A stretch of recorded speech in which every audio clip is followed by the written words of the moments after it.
Hi, everyone. We're going to go ahead and get started here. Thank you very much. To those who are here for the first panel, welcome back. For those who have just joined us, welcome to the Listeners 2025 Max Wasserman Forum, Visions of Sustainability.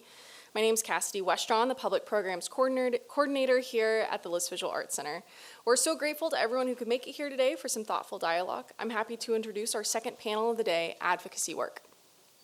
You'll hear from artists utilizing social practice and activism to seek out solutions for our changing landscape. These panelists have created multiple artist-run initiatives as a method to work within their communities. This panel will dive deeper into how participatory collaborations can establish new solutions and how we might find new pathways through dialogue. The artists presenting on this panel include Lee Pivnik, an artist living in Miami, Florida. In 2018, he graduated from the Rhode Island School of Design with a BFA in sculpture. Working across disciplines, he takes inspiration from living systems and other species to imagine a future based on mutualistic relationships instead of extractive economies. His sculptures, drawings, and installations create a visual language for ecological entanglement, referencing fungal networks, epiphytic plants, and emergent animal architectures that inhabit South Florida. Pivnik founded and co-directs the Institute of Queer Ecology, a collaborative organism that has worked with over 150 different artists to produce artworks and interdisciplinary programming. Pivnik has presented solo exhibitions with Dailezine in Miami, Biosphere 2 in Oracle, Arizona, Young Arts Miami, and Hilo Press in Atlanta, Georgia. Next, we have Jen de los Reyes, an artist, educator, writer, and community arts organizer. With roots in the Riot Grrrl and DIY music scenes, her practice incorporates pedagogical, ecological, and organizational methodologies. She founded and directed Open Engagement, an international conference on socially engaged art that was active from 2007 until 2019. Her collaborative work and practice has been situated at institutions including the Carnegie Museum of Art in Pittsburgh, the Queens Museum in New York, Oakland Museum of California, Museum of Contemporary Art Chicago, and Portland Museum of Art in Oregon. She's also the author of several books, most recently Defiantly Optimistic, Turning Up in a World on Fire. She's currently Associate Professor and Associate Dean for Diversity and Equity at Cornell University College of Architecture, Art, and Planning. She splits her time between Chicago, where she founded Garbage Hill Farm, and Ithaca, New York. Next, we have Sahar Qawasmi, an architect, restorer, and cultural organizer and forager, committed to the conservation of land, restoration of architectural heritage, and preservation of Palestine's cultural histories as testaments of creative collective resilience. Sahar co-founded Sakia, Art, Science, Agriculture, with Nita Sinakrat, one of the presenters from our first panel. It's a progressive academy located on a hillside of deep architectural and natural histories in Ain Kinia, Ramallah, Palestine, where artists, farmers, activists, community members, and students rethink political and social agency in the space of the commons. There, through collective unlearning and experimentation, they explore architectural and cultural practices outside of capitalist, national, and institutional structures to reimagine collective liberation. The moderator of this discussion will be Janelle Knox-Hayes, a professor of economic geography and planning in the Department of Urban Studies and Planning at MIT, and director of the Resilient Communities Lab. Her research focuses on the governance of climate mitigation and adaptation and systems to build socioeconomic, cultural, and environmental resilience for communities. Her latest projects examine how community engagement and the integration of traditional ecological knowledge can strengthen climate assessments and planning and the effects of compound climate risks on vulnerable and frontline populations within urban centers. And she also develops frameworks and toolkits for the community-based co-design of renewable energy systems. Knox-Hayes is particularly interested in understanding how values shape planning and decision-making across a variety of scales. With that, I will now hand it over to our panel. Thank you so much.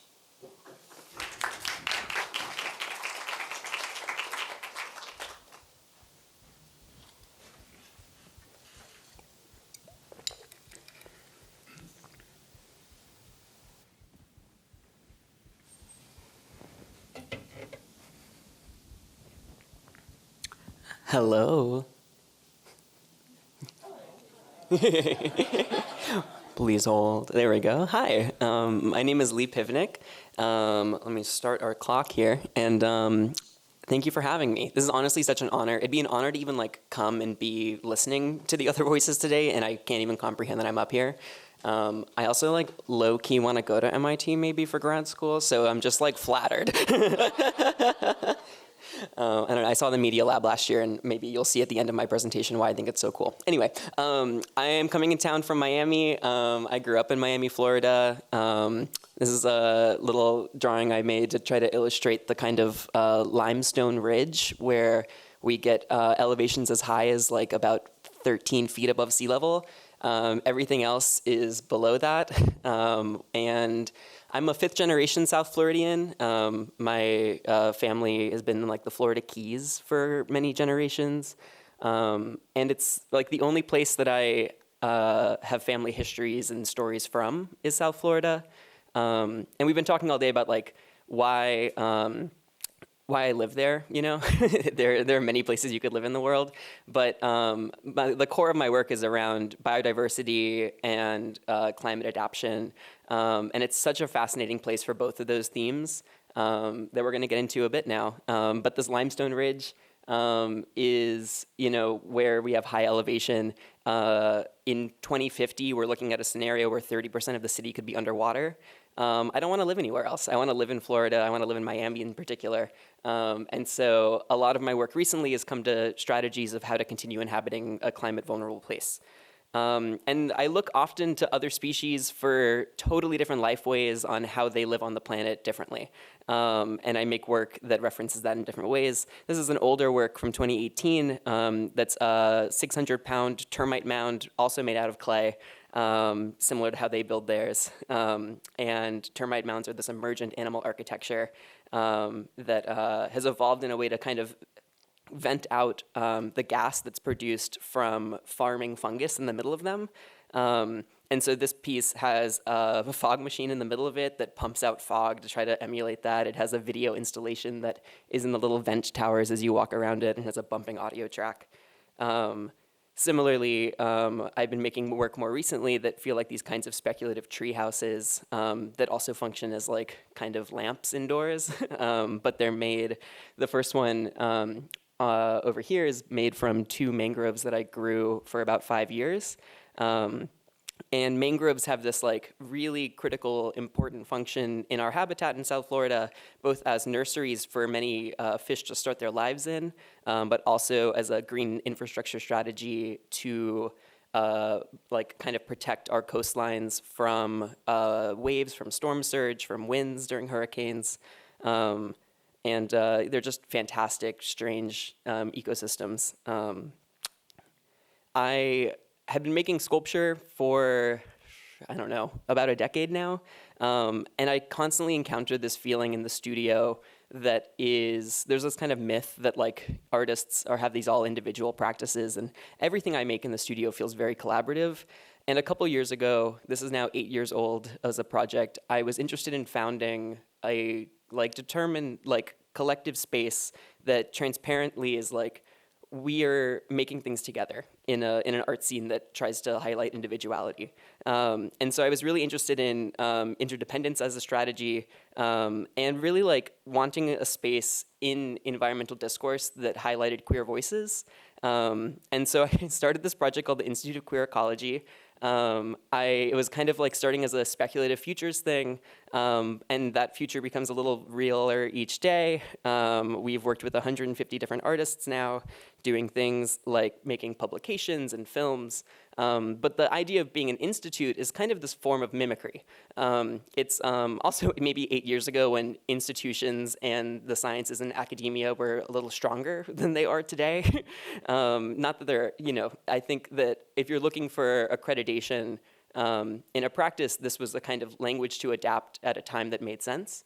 And so we're mimicking this idea of like this kind of larger than life institutionality as a way to give artists agency and a voice in spaces they don't always have one.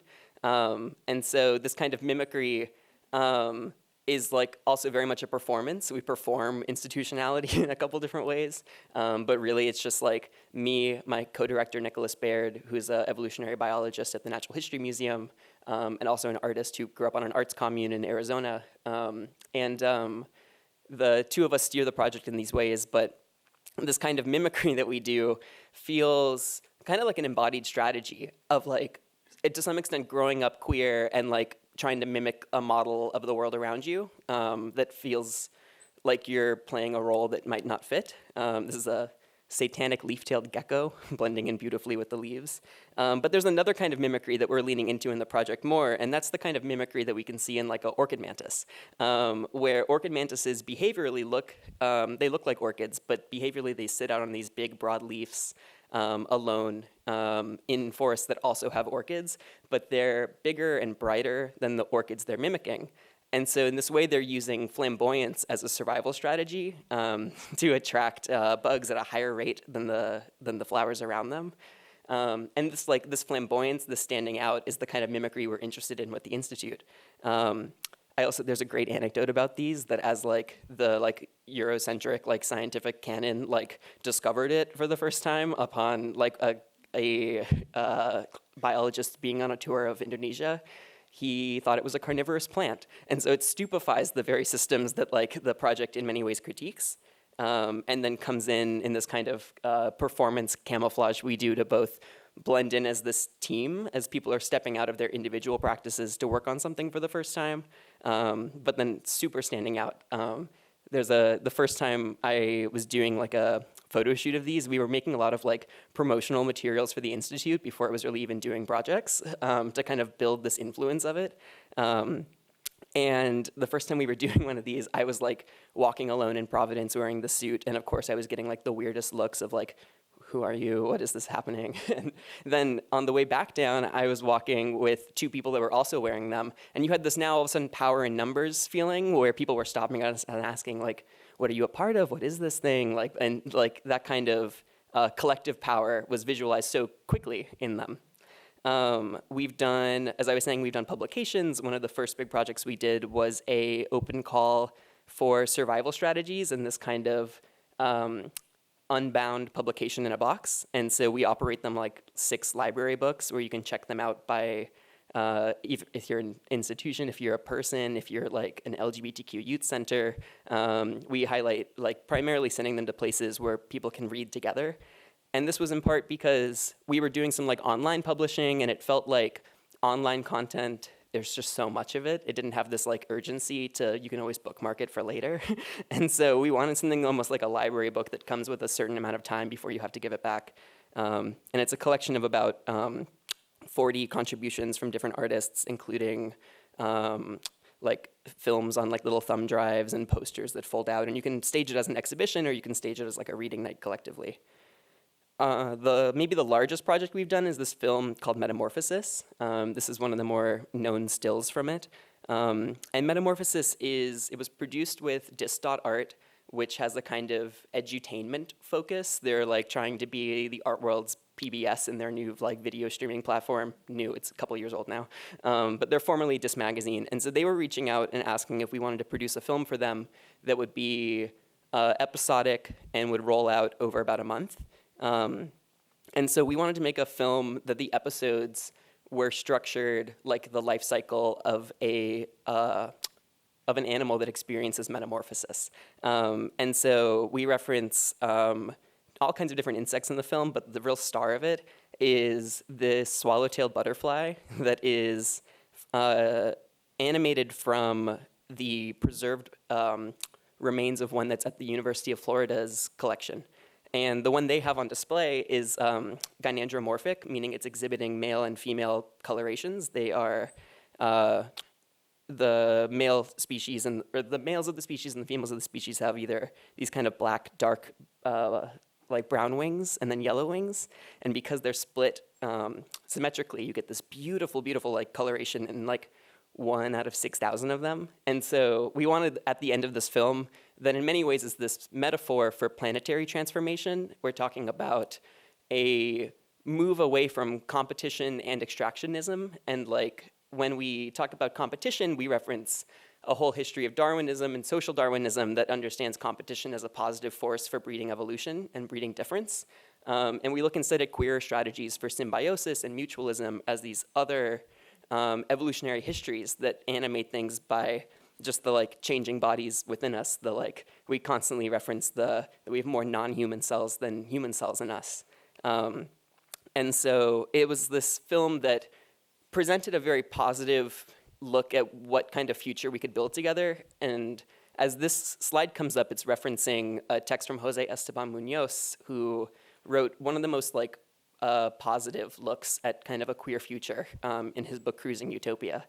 And it's just like this beautiful, optimistic sense that like positions queerness as a force that is to be looking more to the future and tries to get us out of the really like almost like a quagmire of contemporary queer issues where like as he's writing this, he's writing a bit about like the repealing of Don't Ask, Don't Tell and the relationship of like queerness to the military. And like we're still decades later having these fights over like trans people being allowed to fight in the military. And it's like, is that where our politics dream? Like to be a part of this complex? And like, what do the dreams look like? It's a beautiful book that gives us the permission to dream so much larger. He's writing a lot after The Principles of Hope from Ernst Bloch. And in doing so, there's this beautiful like note in that as well about that a dream is like totally like a positive force as long as you believe it to all of its power. So in many ways, that feels like what we're trying to do with the project is like realize this thing into existence through these collaborative projects. One of the more recent ones we've done, I just wanted to show real quick, has this also presentation of kind of the past, present, future in these 3 seed beds. And so we were growing these wildflower beds inside a museum in Germany for a show we did last year with Joseph Beuys's archive. It's a really rural space called Museum Schloss Meuland, and it holds like 80% of the archive of Joseph Beuys. And he has this piece you might be familiar with, that's the 7,000 Oaks, where he's replanting a forest in Kassel through these oak trees. And as he does them, he stages the oak tree, he stages the basalt stone, and he stages the kind of human moment of planting it. And in this, you have this trilogy of like the deep time of the stone, the future in the tree that's going to outlive the person planting it, and the present human moment. And so we presented this kind of trilogy of like seed beds as well, looking at this kind of like linear hallway as you move down through them. Also like then staging it alongside these large piles of wildflower seeds that people were invited to take home with them to kind of, in this case, we were showing wildflower seeds that are native to the Rhine area of Germany, and so people would bring them home as part of the show, and then kind of start to rebuild these gardens as well. I wanted to back up and talk a little bit more about like queer ecology, which I kind of just breezed right through to show you that we do make works as well and not just stick in the world of theory. But when we think about queerness, queerness for me is like this call for intimacy with things that seem strange to other people, but this inherent like closeness to the world around us. And when we think about it individually, the phrase mutability comes to mind. This kind of individual freedom to change and transform and become something more. And to become just less static and stagnant in our identities in relation to the things we encounter around us. There was a study that came out recently that you and your partner like will start to sync up your microbiomes by just being in close proximity, but so will like you and your roommate or like you and like the people close to you at different levels. So literally you are changed by the things around you, by the people around you, and by the relationships you cultivate.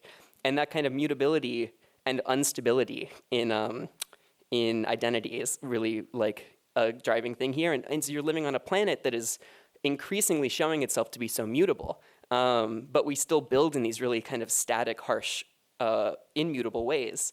I think that's part of the tension we're seeing with a rapidly changing climate and a built environment that's not meeting that. If we think about kind of a collective experience of queerness, we can think about mutualism. We can think about mutual support networks. We can think about eccentric economies. But we can also think about that other kind of evolutionary history I was describing of being in these long-term symbiotic relationships. And so I, in my work, have been thinking about mutualism specifically as a design strategy now, between the built and natural environment as these two entities that are so presented as at odds with each other. When we think about symbiosis, it's not always positive. You can look at this in so many different ways, but when we kind of look at these different scales of symbiosis, one form is parasitism. And so when we think of like leeches and things that kind of have a life way that extracts from us, we recoil at them. But when we look at like environmental strategies and the ways that we relate to the world, we're acting in many ways parasitically, which is just to say that one entity benefits while another one is harmed. We're horrified by these kinds of things, but we replicate them daily. The we, of course, compromised and probably not too heavily people in our sustainability-focused room today. But and then moving forward, you have commensalism, which is when one partner benefits and one partner is unharmed. Barnacles on a whale that are attaching themselves to get into kind of high nutrient feeding areas is one example. The whale doesn't seem to mind, although as we get closer to deciphering whale with AI these days, maybe we'll ask them. And then, this kind of commensalism as a design strategy, I think of Warsaw's water management systems, where as the fresh water comes into the city of Warsaw, they have a large water treatment center where they're testing to see how clean that water is using live freshwater clams from the river.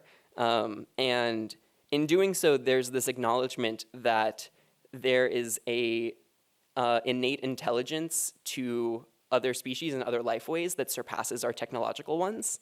So I love that. And they have like a kind of jury duty like system for the clams where they have these 5 clams in a tank, or maybe it's 8. They have a number of clams in a tank.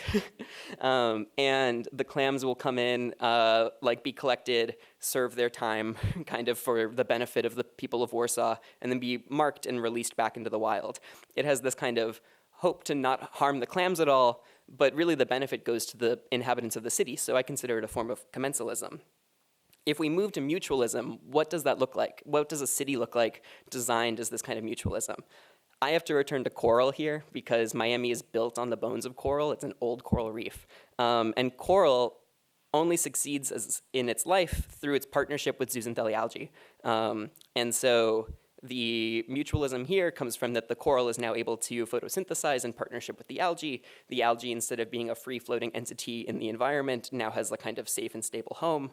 And this mutualism, this relationship between the two entities, produces the most biodiverse ecosystems in the ocean.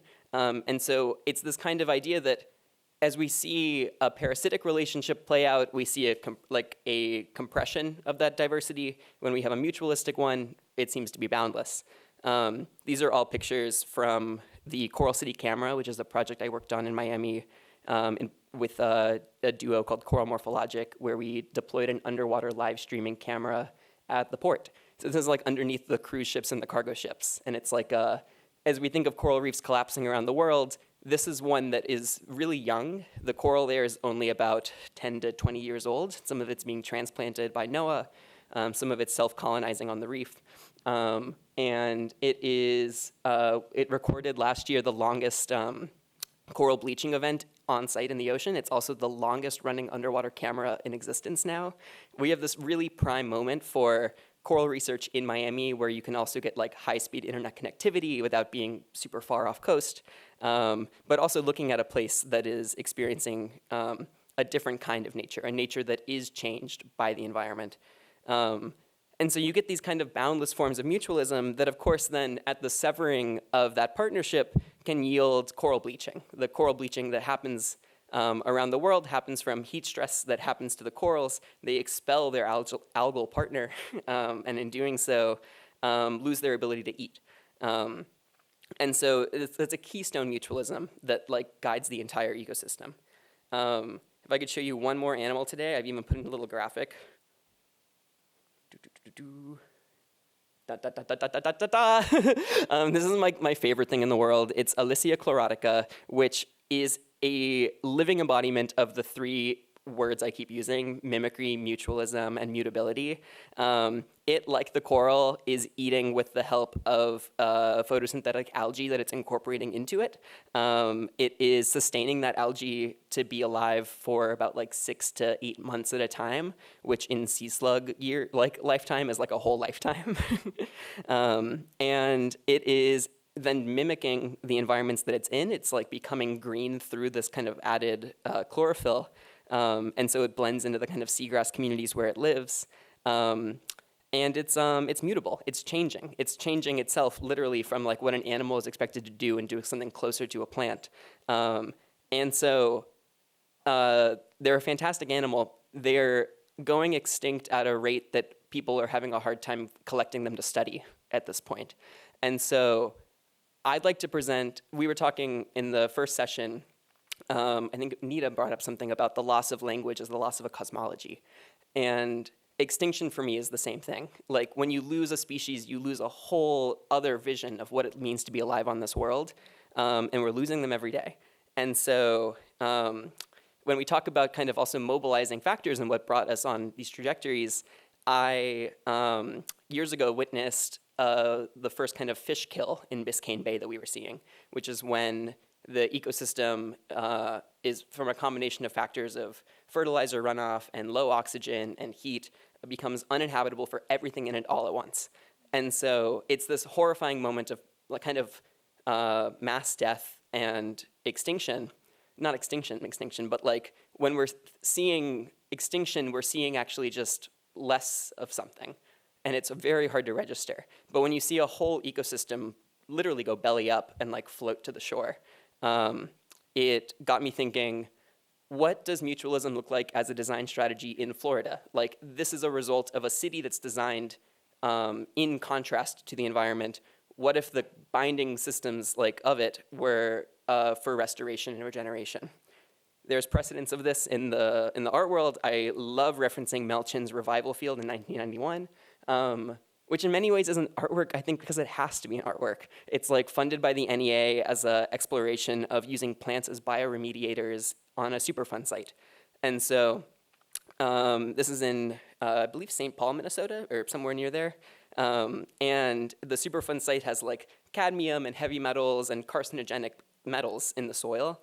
And he was reading in the Whole Earth catalog about plants that could be used to take these metals up into them. And so he designed this artwork, described to the NEA that the plants are engaged in this act of sculpting the landscape through the removal of material, got funding for it, deployed it, and ultimately showed that you could do bioremediation with plants, a really low-cost way to repair landscapes. And so I'm kind of coming now at this lineage of like regenerative land art, but what does that look like in Florida? And so back to the fish kill example I just gave, like in the Everglades, we have this kind of, you see Lake Okeechobee in the middle here. You see the historical flow of water that drains out. The draining of the canals and the water in the Everglades constituted the largest hydrological engineering planet on Earth, and then now has this current flow model. And now there's a plan to restore the historical flow. In the 90s, Congress funded this. It's like now the largest environmental remediation project on the planet. But the main inhibitor to it is that we have a kind of sugarcane monoculture plantation industry right around the lake. To grow sugarcane there, you need to add in all of these fertilizers, phosphorus, potassium, things that are being mined. There's like big phosphorus fields over on the other side of the lake. And in doing so, we add into this very aquatic system all of these nutrients. And the nutrients then, the water takes them wherever. And as it does, it brings them into ecosystems where it creates these huge algae blooms and the fish kills that I was describing. Like a Mel Chin style artwork, what would be a way to use plants in this system to take up those nutrients? It's a lot more straightforward than plants taking up metals. They're taking up things that we've added into the ecosystem for fertilizers. So as part of that, I'm interested in where you would build this land project. And Miami is a high density city. Not a lot of like yard access, especially if you're like at an artist's income. And so I'm interested in building a regenerative land project in my studio apartment that doesn't have a balcony. And so then looking at the future of interior living spaces, which in many ways, like as we think of an environmental future, I don't know how many of you have just been seeing Ezra Klein's new like tour for his book Abundance, but one of the things he argues so much is that these kind of high density apartment living things produce the kind of conditions for a green planet. If everybody had these expansive kind of California, like Marin style landscapes, it just is unsustainable. And so these places that feel divorced from nature are actually the best suited to conserving it for living. And so part of it is to try to re-enchant these spaces with this kind of like rewilding an interior apartment. So that's kind of where I'm at right now. I'm like starting to redo my plumbing a bit to try to get some hydroponic farming downstream from bathwater. I'm trying to truck in some of this water from the Everglades that is so nutrient rich so that I can try to grow things in the apartment from it. There's a whole mercury issue in the Everglades as well, so it's probably like a two-tiered system, but luckily I'm collaborating with some botanists at the Kampong National Tropical Botanical Garden in Florida. And the first version of this is actually gonna be an aquaponics fountain that I'm building with them this year for Art Basel. And here's a funny rendering of it. It's probably gonna be less mangrove tentacular and more, this was designed for a different apartment, and now I've moved into where I'm actually building it, and it'll probably be more almost like a terraced like landscape indoors, relying then on like mostly like gravity-fed water flowing down to minimize power use. But I don't know, I'm interested in the home as a place where all of this thinking starts. It's where we dream, it's the closest kind of space we feel in a remote working world. It's more and more where we're spending our days. But I view it as like the starting tool to start to imagine these kind of mutualistic cities. But I can't even speculate on that without living my practice. So the goal in many ways is to bring it home, embody it, and let it change me and how I move through the world. So that's already, I'm way over. Thank you.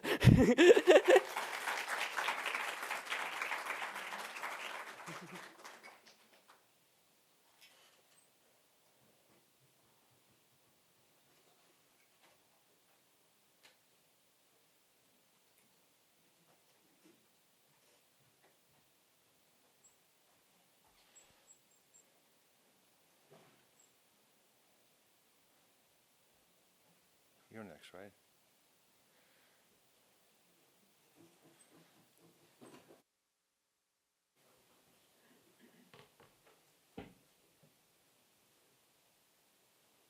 Hi all, good afternoon. I'm Janelle Reyes. I'd like to start by thanking the organizers at the List Center for including me in this conversation this weekend. I'm really truly humbled to be part of such an incredible group of people. Everyone is so brilliant and funny, and the work is like joyful too, which makes me want to keep going. So it's just really inspiring, and we're not even halfway through the day. So truly, thank you. So I would never have imagined that I would be giving a talk in which I, in any way, shape, or form, connect my career trajectory to that of Charles Darwin. But somehow, here we are. So let's get this thing going. I haven't thought of myself actually as an advocate before. In the kind of legacy of Alan Kaprow, I've always thought of myself as just an artist doing. And emerging from legacies like Riot Girl, I saw myself as a kind of scene builder. Then later in my life, I could understand what I was doing as maybe an organizer, influenced by people like Saul Alinsky. And then truly in this legacy of Sister Corita Kent, who was an educator, a joyful educator, and an activist and an artist, I see myself as a teacher almost primarily. And then given permission by figures like Bonnie Ora Shirk and Derek Jarman, I eventually became an artist growing food in my community and tending a plot of land with dedication and care. Through the lens of advocacy, I could say that in the early part of my career, I was an advocate for artists working in and with communities. For 13 years, I was the founder and director of Open Engagement. It was a conference, a publishing arm, and a national consortium dedicated to serving as a site of care for the field of socially engaged art. Between 2007 to 2019, OE presented 11 conferences in 2 countries in 7 cities, hosting over 1,900 presenters and over 7,000 attendees. Open engagement highlighted the work of transdisciplinary artists, activists, students, scholars, community members, and organizations all working within the complex social issues and struggles of our time.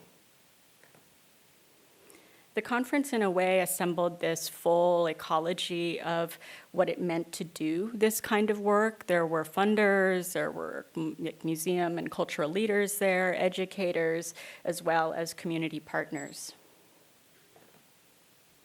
We put emerging and established voices side by side, highlighted different ways of knowing and learning. We served as a site of production as well as reflection. We were committed to diversifying the field, and we made spaces that were fluid, feminist, queer, accessible, restorative, and anti-racist. Spaces that were accountable for their aims while also championing radical, difficult, and necessary work. It was a practice of community building for me. Buddhist monk, peace activist, author, poet, teacher, and farmer Thich Nhat Hanh had said that community building is the most important action of the 21st century. We should learn to do things together, to share our ideas and our deep aspirations in our hearts, that we need each other in order to practice solidarity, freedom, and compassion, so that we can remind each other that there is always hope. Doing this organizing work was in service of a larger goal of building a network of support for artists invested in communities and social justice. The final convening took place in 2018, and the theme was sustainability. And our keynote speakers were Mel Chin and Lucy Lepard.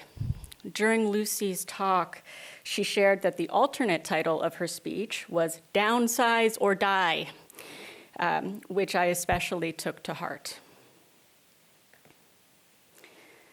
Post-open engagement, I was very burnt out from the large-scale organizing and fundraising that the conference required. I was also feeling an immense amount of climate guilt, thinking about all the travel that had took place over the 13 years of the gathering. So what I began personally advocating for was a practice that was at the scale of my life. I kept on saying that I wanted something that would just emerge from my very existence, and something that wasn't a struggle, or at least was a different kind of challenge. And that moves us into Garbage Hill Farm, a project that is currently on hiatus. It was an example of that for me. The community that I worked within for open engagement was of arts and culture workers, and Garbage Hill Farm shifted my focus directly to my neighborhood. It was a small-scale, artist-run urban farm on a post-industrial corridor of Chicago's McKinley Park. The project modeled what is possible on a residential lot in an urban center. It's just on 0.22 acres. We were committed to food justice and sovereignty through increasing local food access with a focus on redistribution of food to neighbors. We ran a 18-week CSA for 12 members, and we donated fresh produce to local food pantries weekly, usually about 900 plus pounds a year. We used solar energy, and we practiced organic regenerative farming, closed-loop production, and the elimination of single-use plastic in distribution. Part of the mission of Garbage Hill Farm was to take on the responsibility of helping people to see beauty in garbage and diverting from the waste stream through creative reuse and permaculture. The name comes from Garbage Hill. It's the kind of everyday name given to one of the only hills in Winnipeg, Manitoba. It was a landfill that had become a public park. I actually don't even know what the actual name of the park is, and I think most people in Winnipeg don't. Everyone just calls it Garbage Hill. The farm encouraged community foraging and self-production through hosting a publicly accessible micro-orchard with 39 fruit and nut trees. That's enough trees to qualify as an official Class 1 arboretum, should I ever want to do the paperwork someday. I don't.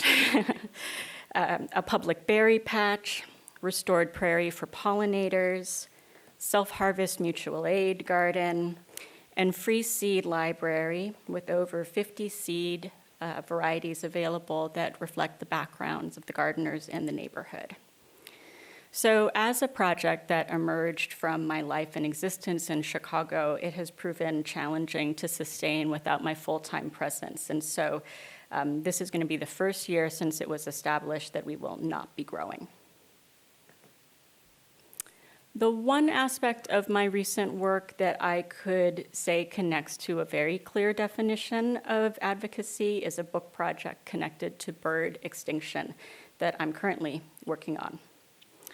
2/3 of all bird species in North America are in danger of being lost forever due to the impacts of climate change. The National Audubon Society and their groundbreaking climate report, Survival by Degrees, 389 Species on the Brink, outlines how these species will be impacted by 3 different warming scenarios, 1.5, 2, and 3 degrees of warming. Working with the National Audubon Society, I'm inviting 389 contemporary artists to each interpret one of the birds on the list to become part of a book that will support their conservation mission.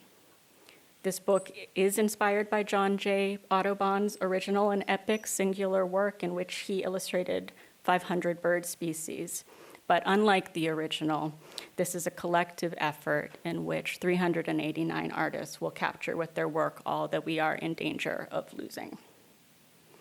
So far, over 300 of the birds have been collected from artists including Mark Dion, Mary Mattingly, Paul Ramirez-Jonas, Wells Chandler, Claire Scully, Alberto Aguilar, and hundreds more. This conservation work with Audubon directly relates to a new project called Land that I am going to share now as the final work. So Andy Warhol is likely not the first artist that comes to mind when you think of preservation of the natural world, but he said that having land and not ruining it is the most beautiful art that anybody could want. Land is a site of research, cultivation, and care that I established with Oscar René Cornejo in 2022. Our project combines histories of artists' engagement with land-based practices and techniques with environmental regeneration and conservation to cultivate sustainable futures.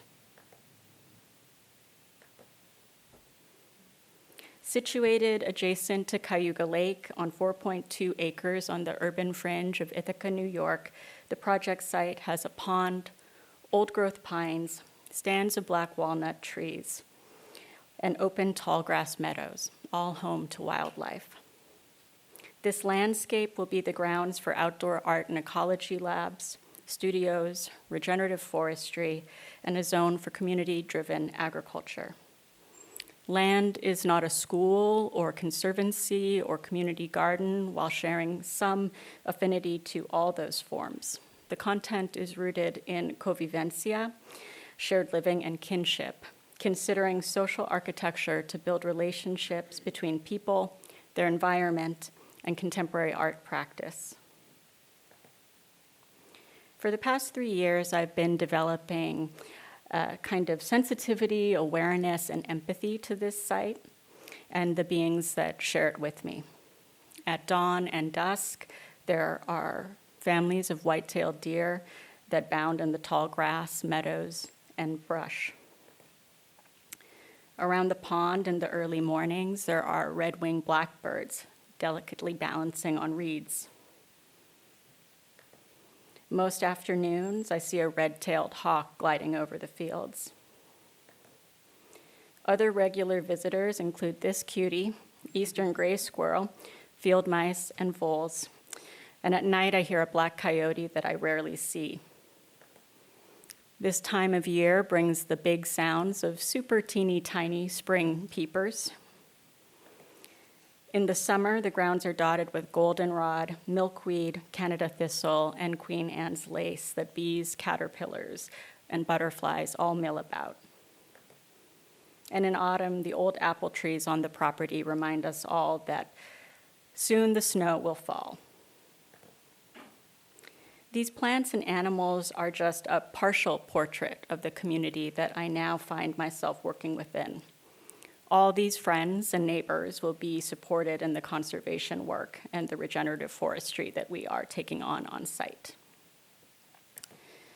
So just the other week, I was invited to give a talk on this project land in one of my colleagues' classes. And after the talk, I was confronted by a student with the question of why he should care about overconsumption, ecological devastation, having empathy for the wildlife in my backyard, or if a river has personhood when actual people are suffering. And my response to him was that all of these things are interconnected, and that I actually should not have to choose which has more value because it all matters. In J. Drew Lanham's A Prayer for Wildness, he imagines the ghosts of Rachel Carson and Dr. King talking environmental, land health, and justice over coffee.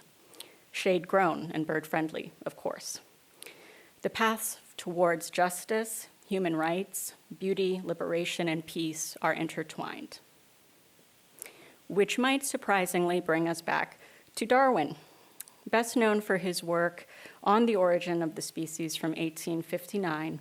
He was ridiculed by his peers for the focus of his work and research in the latter part of his life, the seemingly unimportant and common earthworm. Darwin's final manuscript, The Formation of Vegetable Mold Through the Action of Worms, is a pretty incredible and inspirational work. He concluded, quote, "It may be doubted if there are any other animals which have played such an important part in the history of the world as these lowly, organized creatures," end quote. Through their very lives, worms not only enrich the foundation for our sustenance as a species, but can, with their daily actions, eventually bury monuments. They've even entombed buildings from the Roman Empire.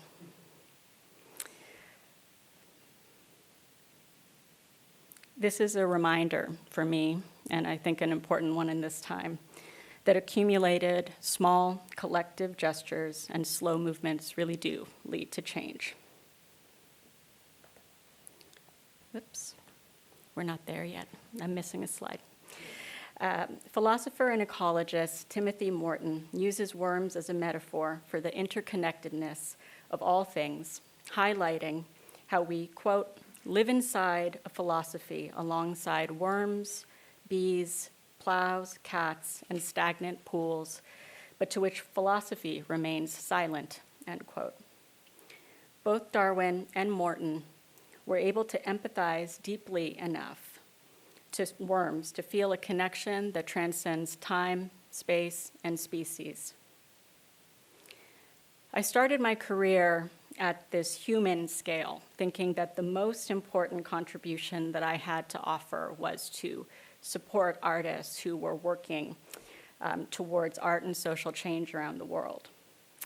And I now have a different understanding that maybe the most important act might be to care enough about something as seemingly tender and vulnerable as a worm. Because to elicit that kind of compassion, I believe, will allow us to perceive the kinship and importance of all living things. Thank you.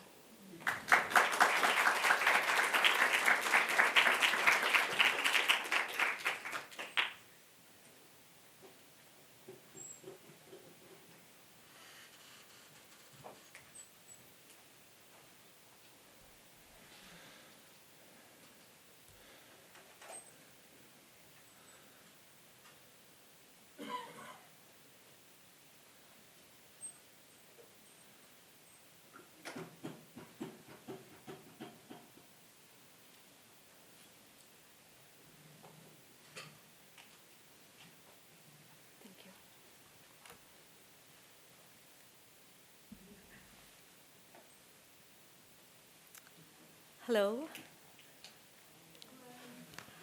Thank you, everybody, for coming. Thank you for having me. Very excited to be with you, Lee and Jen and Janelle. Thank you. I will be also speaking about Sakya. For those who were here for the first panel, you probably saw some of these pictures from Nida's presentation. I will spend a little bit of time situating Sakya in the larger environment and speaking about our programs that have advocacy and collective work at the heart.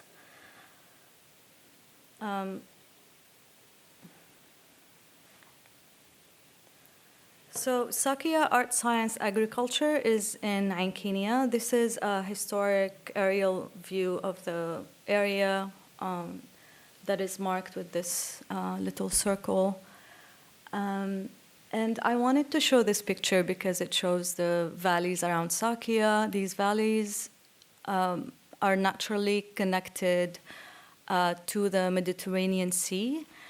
And the land, as you see, is terraced.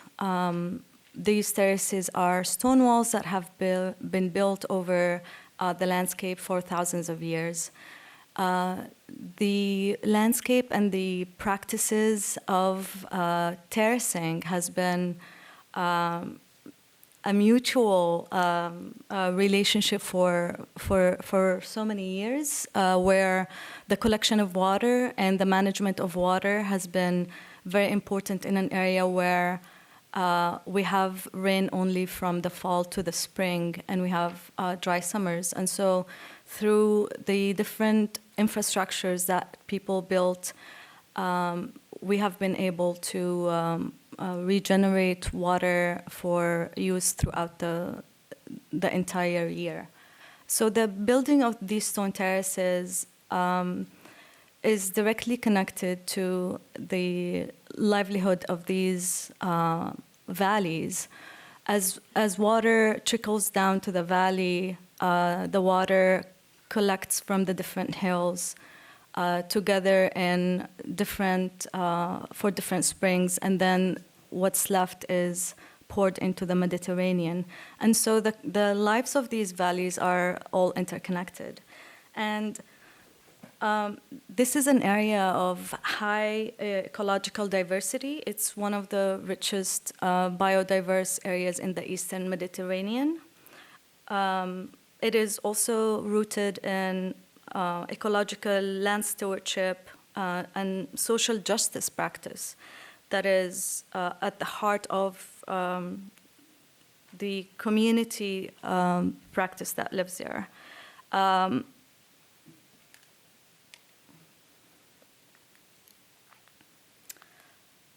Today, the area looks more like this. So the built-up area surrounds Ain Kenya and Sakya. Like you can see, different built-up areas, Israeli, Palestinian, and a lot of modern infrastructures. So this modernist notions of progress and privatization of resources contribute, of course, to the destruction of ecology and the traditional land and social practices. Together also we see that we have been losing a lot of our commoning practices and a lot of the stories and culture around them. Nida presented a song at the beginning of his presentation, and that song was inspired by the songs women would sing to call for rain. These practices today have been mostly kept within the stories grandmothers tell to their children and grandchildren. So at Sakya, we think of the landscape, the land, the historic infrastructures, and the practices that have been part of life there for a long time. And we envision Sakya through liberation, through a society whose confidence is rooted in traditional and contemporary ecological practices, whose tolerance echoes nature's diversity, whose generosity springs from collective labor, whose creativity is enriched by the intersections between art, science, and agriculture, and whose prosperity is shared beyond boundaries.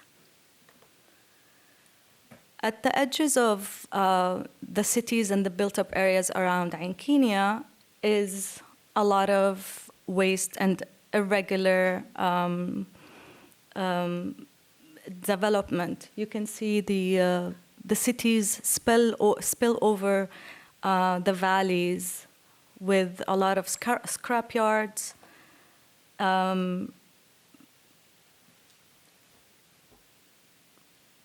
garbage, and leftover building materials, and sewage. So the valley bed here in this photo has been turned into the water treatment, where, as you see here, half of the valley have been used to dump the water that is half treated, and half of it is being built to contain a road.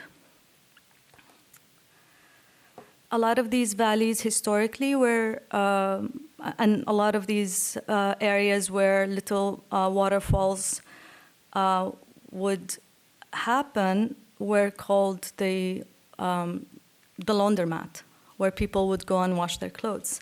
Today, a lot of these areas have water that is half treated from the treatment plant. At Sakia, we use different methodologies for conservation of architecture and rehabilitation and conservation of natural resources. Our methodology is mostly based on traditional methodologies that have been kept being used in the village. And a lot of our work is based on education. So we create apprenticeship programs where a lot of young builders participate in the building and rehabilitation activities, where they learn the building practices, the traditional building materials and mixes from older builders. All the materials we use, the different mortar mixes, the different soils are found on site. One of the most important things, of course, that we do is rebuilding and maintaining the stone walls. Stone walls require constant maintenance.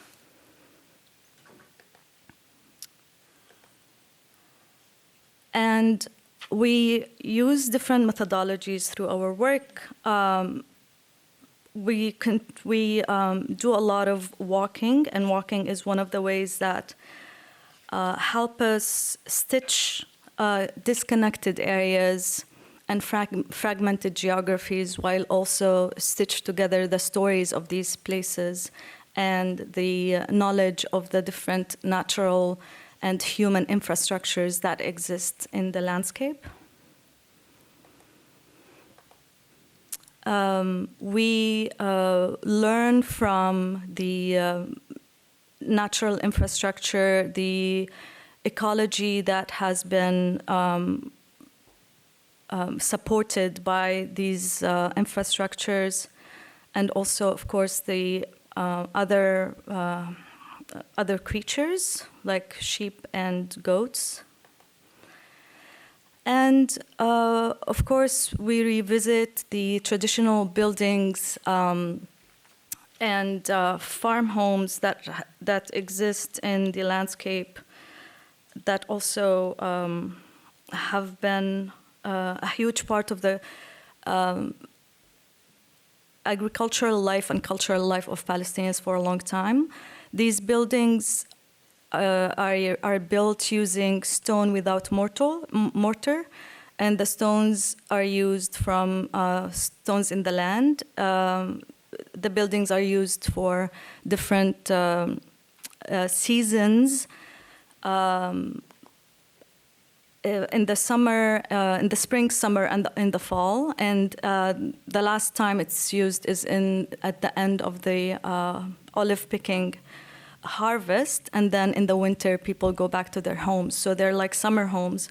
And a lot of people lived in these houses, especially the women and children, especially in the summer. So the men who would have other jobs or other things to do, they wouldn't go to the farms. Sometimes the entire family would go, sometimes just the women and children. And so a lot of these practices have been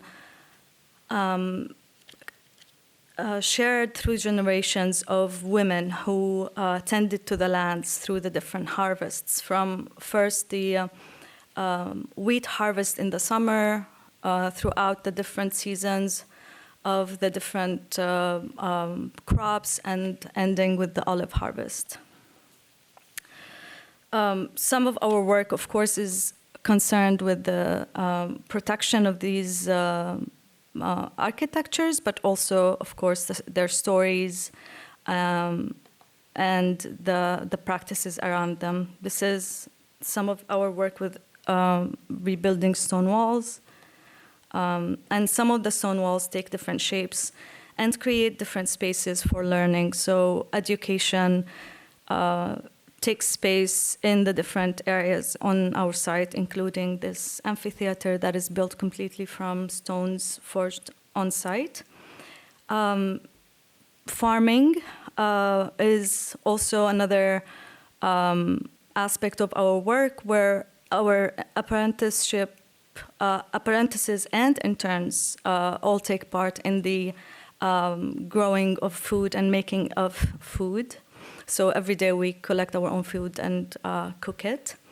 And our artisan residents usually have, this is Jumana Emil Aboud, so usually our artists also take part of our daily activities and have different students that accompany them and work with them and carry out research about the different aspects of the research. With Jumana Emil Aboud, she was concerned with the different water springs around Sakia, and they visited water springs that still exist, some of them that don't exist anymore, and maybe they exist only in the memory of the people in Ain Kenia. And of course, a lot of the practice also about learning as we're walking in the landscape, and so we're foraging as we go, learning from the different people we cross paths with. And our research in Ain Kenia partly looks at historic documents and historic, of course, archives of different families, but also production of different ways of trying to illustrate the research that has to do with how architecture is connected to the lives, how it's connected to the different practices around the different times of year and the different seasons of the different crops. And so a lot of work also through the students that take part in our activities turn into these visuals that help us share the knowledge further. And a lot of this is produced in books and exhibitions. And some of it also takes a shape of maps. So these maps were done by the women of Ain Kenia, different maps and imaginations. The imaginations were carried out by Natasha Aruri and May Battat, and the drawings were done by Yara Bamiye and Nasser, Basil Nasser, different artists and architects who worked with the women to imagine the future of the village with the knowledge of the realities of destruction and pollution around it. And so a lot of our work, of course, takes a public aspect where we have celebrations. So we usually have a annual summer celebration where we come together and celebrate the work of the students, artists in residence, and community in a very like organic kind of party at the end of the year. So that's it. Thank you.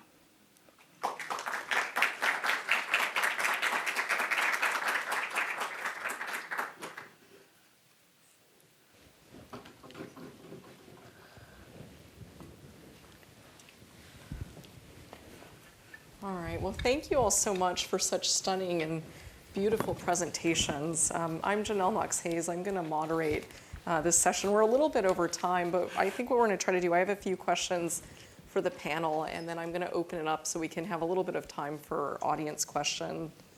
I really appreciated all of the work, and there's this kind of fascinating way in which all of you are in some ways relating to the non-human through your work and your advocacy. And so art is this tool of both socializing and communicating, and maybe also provoking and shifting paradigms. And I think in some ways you're doing that in really interesting ways for collectives, but you're doing it through the non-human. So one of the things that I study is Indigenous practice. I'm building this Indigenous community planning group in urban studies and planning. And one of the sort of core foundational ideas, like the paradigms, Indigenous communities are international, they're all over the world, there are different life ways and practices, but there's this honored sense of reciprocity. And it's not just human reciprocity, it's this idea that humans are not alone, humans are not at the top of a pyramid, they sit in the center of a web, they sit in relation to everything else, and understanding that relationship is so integral and so important to how you form ethics and how you form social and political systems. And I really see that reciprocity. I mean, I think, Lee, you spoke to this directly with mutuality, and in all of your work, there's that sense of reciprocity. So I'm wondering, what does it mean to bring the non-human into human agency? And how do you think about that in the advocacy of your work? What can that change in terms of our own social, political, and economic realities? So I'll open up. I don't know if anyone wants to go first.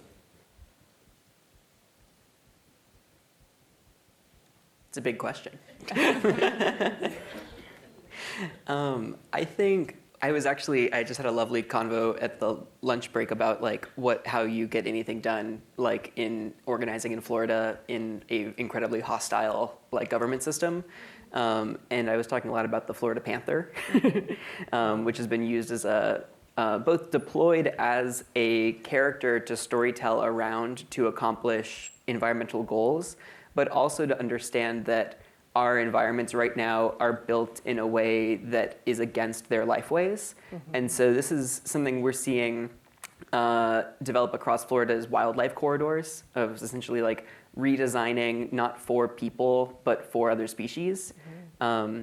James Bridle has a book about just trying to understand the ways of perception in other species that came out, I think it was last year or the year before, called Ways of Being.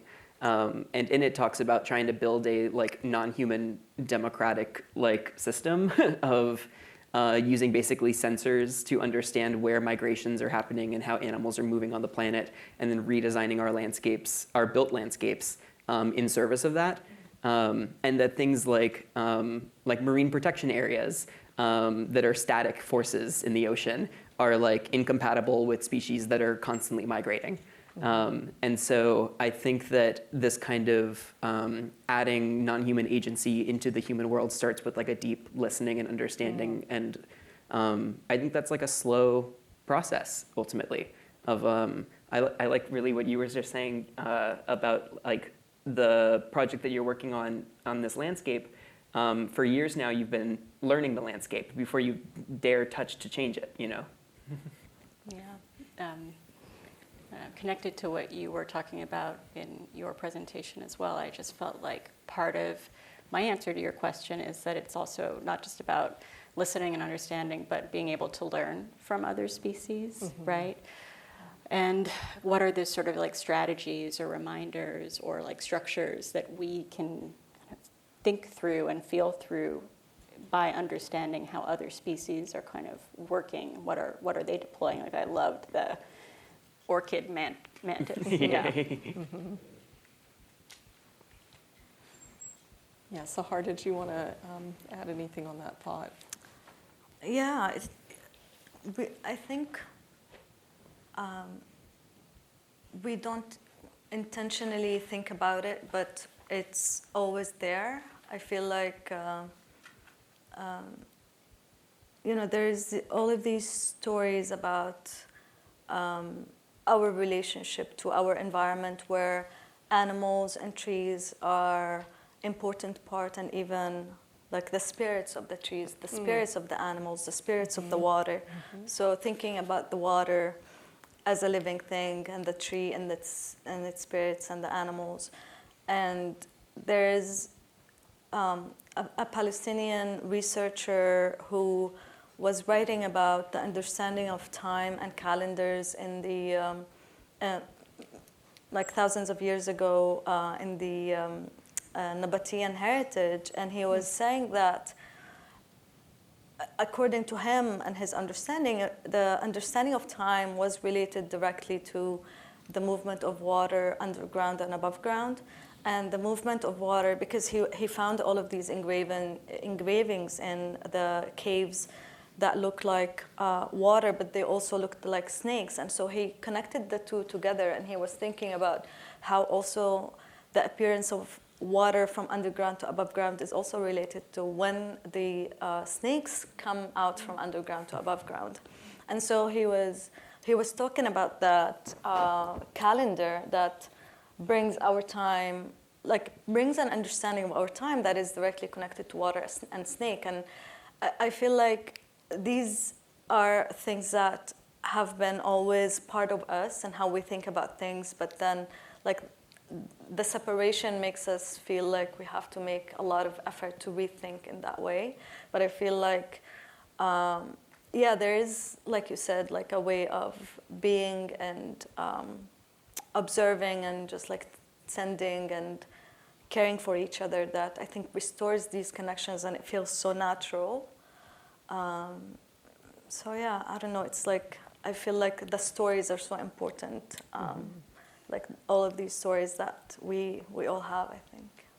That's terrific. Thank you. Yeah, no, absolutely. And I love that you brought the idea of spirit or spirituality into it, because I think another really interesting facet of all of your work is the blend of art and science. And, of course it's art. There's this way in which it's sort of communicating visually and, even through sound. And it's making a message. But there's also this implicit or explicit science within the work, and how you're understanding the different species, or even transmitting the historical practice of how things are done, how they're made, how you grow food. So what does that relationship between art and science, or even I guess you could say the physics and the spirituality in some sense as well, is kind of an inherent piece of that. What does it do for time that neither could do alone? So something that you can, in the combination of art and science, the capacity, Sahar, you talked about like liberation, preservation, conservation. That's such an important piece of the advocacy work. How do you accomplish that through the combination of art and science, or the sort of physicality or physical and spiritual, in a way that you wouldn't be able to do with either alone? For me, it's a lot about healing and restoration, and art's capacity to build empathy and understanding that I think is really significant and important, and one of the reasons I feel like it's central to how I approach doing this, because in some ways I'm like, is it important that this is framed as art? And I think that is why, and thinking about some of the research that's been done, that's like pretty alarming, that a child around the age of 8 can recognize 1,000 brand logos at a glance, but cannot identify the leaves of trees, like 10 trees in their general vicinity. Yeah. And that kind of like immense disconnection, right, from place and understanding of what we are in nature with is something that really needs to be reconciled. And I do hope that art has some role to play in that, because we're confronted all the time with stats and the facts of this crisis that we are living through, that we are in a sixth extinction, and it's not registering. Yeah. Wonderful. Yeah, I think so much of Western science tries to leave the emotion, the spirit, and everything out of it. When we talk about Everglades conservation, there's the like state-run like science, and then there's also the Miccosukee and Seminole tribes have their own science teams. And talking to them, it sounds like the main difference is that it's very similar research that's coming out of both, but in the indigenous communities, there's this freedom to bring in these other like spiritual associations with the landscape into the lab, into the conversation in a way that just like makes Western scientists cringe. And so I think art is providing for many of us that backdoor into the Western sciences to remind them that you can be enchanted with the world, that you can be moved by it at your core, that you can like take this data in and not just synthesize it, but like let it change you. And so the phrase art is like a Trojan horse was thrown around this morning, and like I think it has a real potential in the sciences in this way. Yeah, I feel like it has a lot to do also with work and experimentation. So a lot of the science that we learn in school is something that we just learn in class, and we don't think about how it is implemented, or like it feels like it's not part of our life. While like at Sakya, for example, I started learning year after year different things from the different, like a child would know, for example, when a mushroom would appear under this tree, because he knows that it comes after the second rain or after the, like he knows exactly the relationship with time. And little by little, I started learning all of these things, because for me, it was like, I had kind of to know that in a different way, and I had to change a little bit how I looked at science and understood science to be able to say, yes, like this is where I get this information from this child, not from this guide, mushroom guide, and I feel like to trust that, to demystify science, and to trust that it is, like a lot of scientific things are things also we can understand if we spend time and observe and try to like use our minds, right? Like to also through kind of meditative way of looking at the world and just like letting it speak to us. Like you would feel like, oh, I understand like how happens here in the natural system. And I feel like it was something that was very like far kind of removed, or it has, of course it has this enchantment and it's this like surprise every time it happens, but at the same time there's a logic and there's like a beauty of understanding that as well. Like you understand like this plant has to do with the rain or the sun or the wind or the animals that come from here. And yeah, so I feel like it is like the relationship between science and art needs that kind of demystifying, relationship where it is not the scientists that hold the science. And so.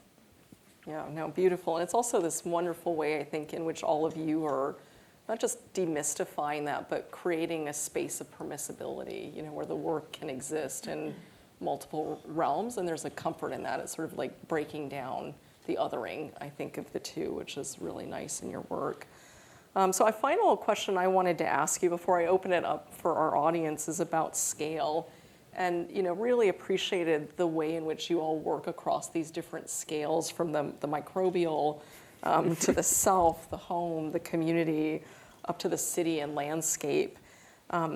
and I think for that advocacy of bringing the intention or the ideas of the individual into a collective, that ability to walk across scale is so important.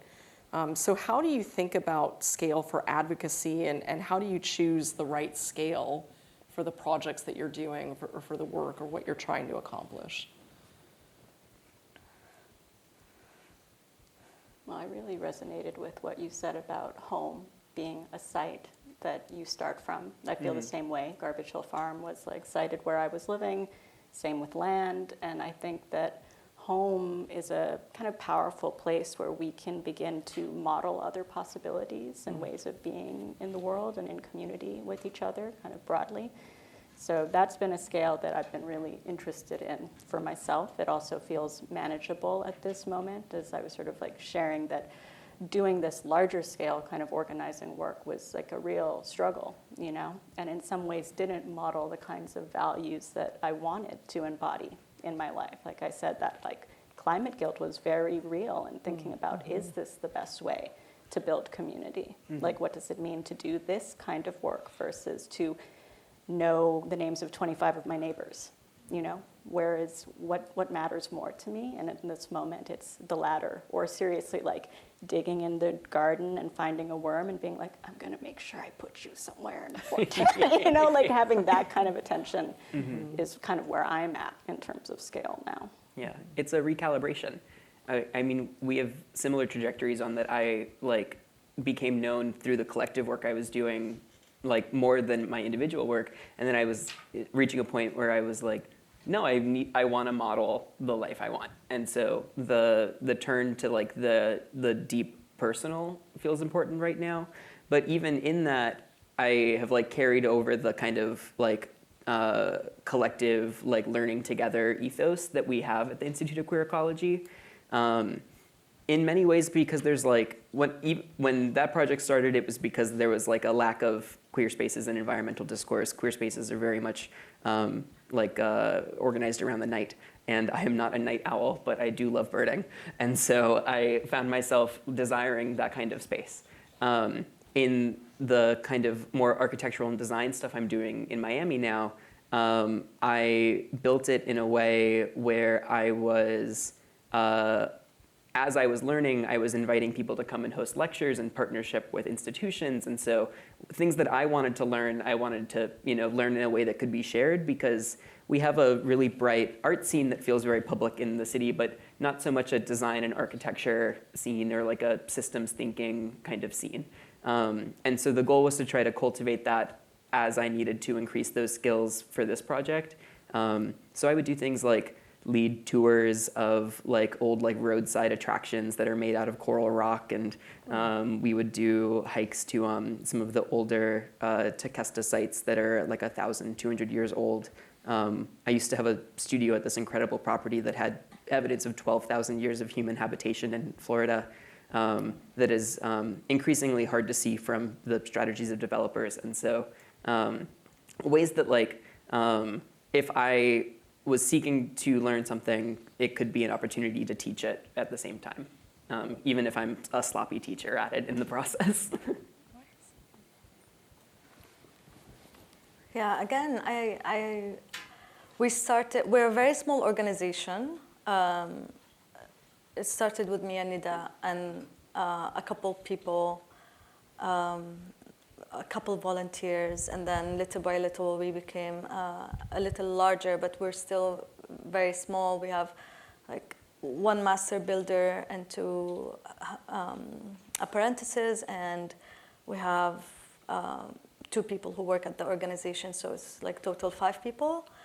But at the same time, I think that we always think of the village as that's our scale. We feel when we do anything, that's where we want our work to resonate. And working with the village has a different way than working in different places. So for example, there's a lot of relationship with the community that is not just through your website or social media, where if you were a city organization, you would share this information online, people would see it. there you invite people, like you go to their homes and you invite them, or you hang the poster in the buses or in the shop, in the village shop, or like that's how you connect with people. And so at the beginning, I think we started just talking about what we were doing, and the first celebration we had like 800 people on site, and it was so huge we didn't realize that we would have that number of people. We expected to have between 100 and 200, and so when we had like more than 500 and the people kept going, we were really shocked.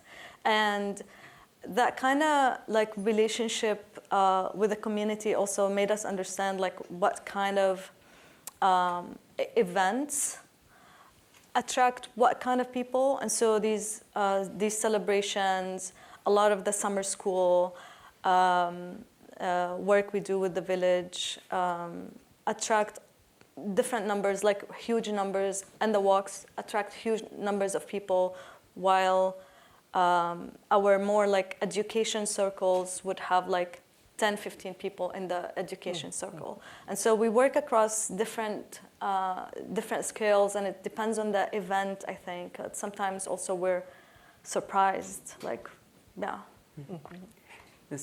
What you both just said reminds me of, I had the good fortune of going out to Salmon Creek Farm for its Hagues project in Northern California, where he's turning a historical commune into kind of like a queer arts center, still with a kind of commune ethos. And he was describing the like capacity of the land and the space to hold these conversations in scale, and described what he was hoping to build as a domestic scaled institution. Something that still has this kind of like goal of like public programs and education, but at the scale that everybody can still sit at a table together and like have dinner at the end of the day. And I think that that sounds like something that we're all valuing in our work as well.